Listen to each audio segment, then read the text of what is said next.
पहला सुख निरोगी काया है, तभी सब कुछ ठीक होता है और तभी सब संभव है। इसलिए सरकार चाहे कोई भी हो, स्वास्थ्य सेवाओं को मजबूती के साथ चुस्त दुरुस्त किया जाना चाहिए। वर्तमान परिस्थितियों में जिस प्रकार की हालात बनी हुई है, जिला हॉस्पिटल से लेकर के सब सेंटर तक वहाँ किसी बहुत कम स्टाफ उपलब्ध है, डॉक्टर बहुत कम उपलब्ध है और भवनों की स्थिति जीर्ण शीर्ण है। मैं यही बात कहना चाहता हूँ कि SMS हॉस्पिटल जो राजस्थान की सबसे बड़ी हॉस्पिटल है, इसमें जो भी राजस्थान से रेफर होके मरीज आते हैं उनको 5-6 दिन तक इमरजेंसी के बाद बेड नहीं मिलता, कईयों की वेंटिलेटर उपलब्ध नहीं होता, ICU में उनको जगह नहीं मिलती। OPD का विस्तार नहीं करके इस प्रकार की चीज़ों पर ध्यान दिया जाए। बीमार व्यक्ति अगर उसको बेड नहीं मिले 2, 3, 4, 5 दिन, तो बताओ वो कैसे ठीक हो सकता है। इसलिए सबसे पहले राजस्थान लेवल पर SMS हॉस्पिटल में ये व्यवस्था सुनिश्चित की जानी चाहिए। बहुत से ऐसे मरीज 6 महीने तक ऑपरेशन का इंतजार करते हैं लेकिन उनका SMS में नंबर नहीं आता। ऐसी स्थिति में मैं माननीय अध्यक्ष महोदय के माध्यम से कहना चाहूँगा, मंत्री महोदय को, सरकार से निवेदन करना चाहूँगा कि इस प्रकार की व्यवस्था को दुरुस्त किया जाए और कम से कम सामान्य ऑपरेशन 15 दिन में और गंभीर ऑपरेशन 3 दिन में होने चाहिए। ऐसी व्यवस्था ऐसी OPD में के अलावा ऑपरेशन थिएटर हो और एक्सपर्ट सर्जन हो, ये व्यवस्था करें, ये भी बात मैं कहना चाहता हूँ। इसके अलावा हमारे तत्कालीन कांग्रेस की सरकार, गहलोत सरकार ने कोरोना में जो शानदार मैनेजमेंट किया, अभी हमारे से पूर्व बोलने वाले माननीय सदस्य गोवर्धन जी कह रहे थे मोदी जी ने बहुत शानदार मैनेजमेंट किया। ठीक है, मोदी जी ने अच्छा सहयोग किया, वो देश के प्रधानमंत्री है, लेकिन थाली और दिए बहुत करवाए, उससे कभी बीमारी नहीं भगती है। राजस्थान में मुख्यमंत्री अशोक गहलोत की सरकार ने शानदार मैनेजमेंट किया तो पूरे देश में सराहा गया और इस प्रकार की कई योजनाएं, निःशुल्क दवाई योजना हमारी कांग्रेस की सरकार की देन है, जिसके ऊपर आज पूरा स्ट्रक्चर सभी सरकारों ने खड़ा कर रखा है। आज जो भी सरकार में बैठे हैं हमारे नुमाइंदे, उनको भी इस सिस्टम को डेवलप करने के लिए काम करना चाहिए। ऐसी स्थिति में जो मॉडल बना कोरोना, उसके दौरान जो भी OTBTB कर्मचारी रखे गए उनको कार्यमुक्त कर दिया गया। कईयों को जो रखा गया है उनको स्थायी नहीं किया जा रहा है। उस टाइम में हथेली पर जान रख करके उन लोगों ने सेवा की है, उनको वास्तव में जो कार्यमुक्त किए गए उनको वापस लिया जाना चाहिए। मैं माननीय मंत्री महोदय से, सभापति महोदय के माध्यम से मैं निवेदन करना चाहूँगा। इसके अलावा विशेष तौर से मुख्यमंत्री चिरंजीव दुर्घटना योजना का इस बजट में कहीं जिक्र नहीं किया गया है। भले उसका नाम बदल दे, लेकिन 10 लाख तक का दुर्घटना बीमा क्लेम मिलना चाहिए। ये बहुत गंभीर मामला है। राजस्थान में बहुत इस प्रकार की दुर्घटनाएं होती है, गरीब लोगों के घर उजड़ जाते हैं, तो इसमें भी ये व्यवस्था की जानी चाहिए।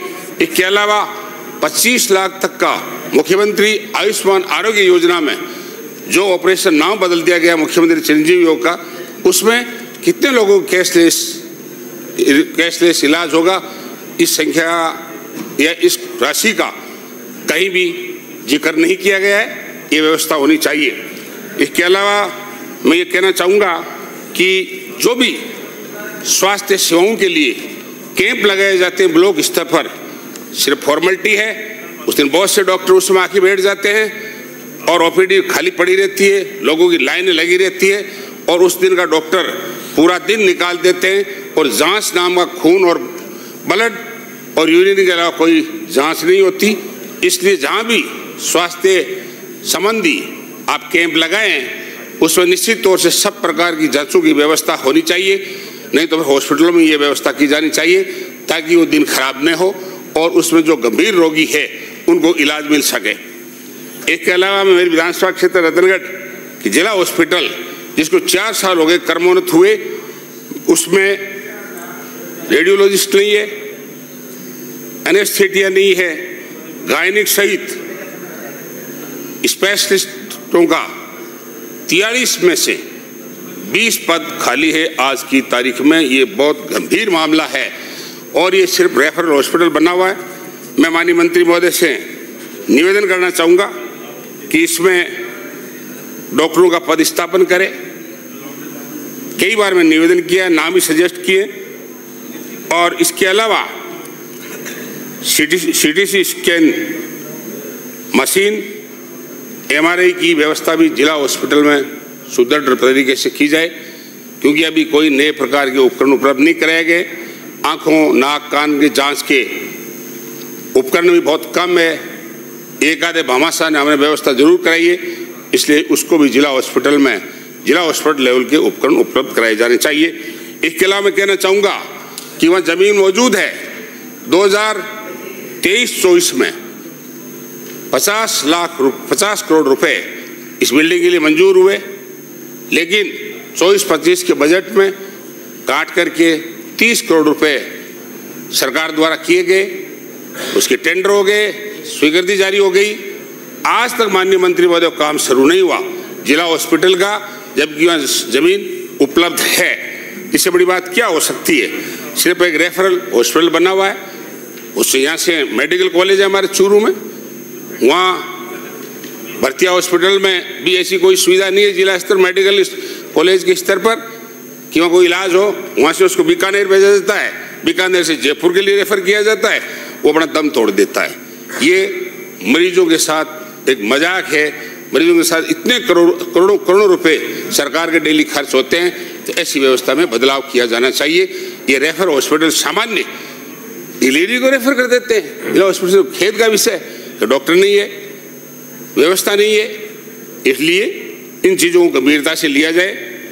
इसके अलावा मैं ये कहना चाहूँगा कि एक हमारे राजल देसर में तहसील है, हाईवे से जुड़ा हुआ है, नगर पालिका है, 50 गांव उसके नीचे है, आदर्श सीएससी है। 1992 में कर्मोन्नति माननीय मंत्री जी, जिसमें 7 पोस्ट है, उनमें से एक मात्र महिला चिकित्सक के भरोसे है।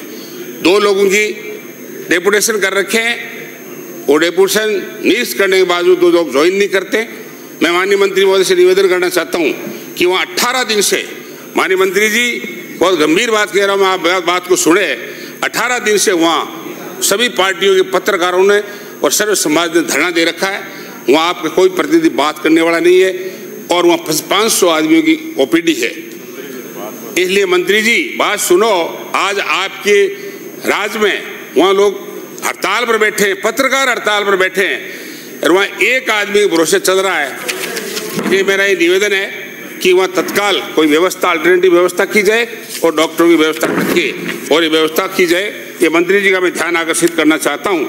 इसके अलावा आज वहाँ अस्पताल वास्तव में 30 बेड है, जर्जर अवस्था में सीएससी, पूरी सीएससी जर्जर अवस्था में, उसका या तो जीर्णोद्धार कराया जाए या उसका पुनः निर्माण के लिए बजट दिया जाए, ये भी मैं मांग करता हूँ।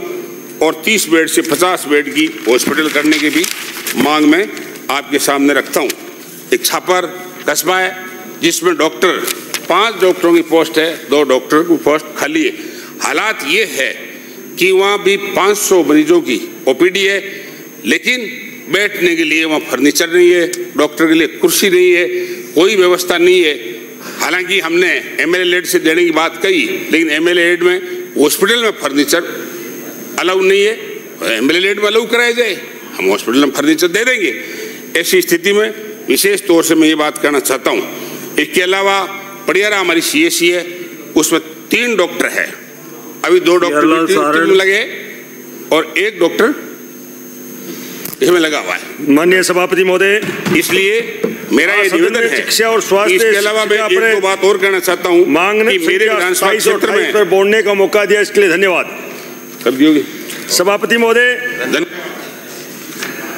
हमारे शास्त्रों में भी कहा गया है, पहला सुख निरोगी काया, जिसके लिए स्वास्थ्य सेवा में होने वाले बहुत जरूरी है, और ये भी हर सरकार प्राथमिकता जिम्मेदारी से होता है।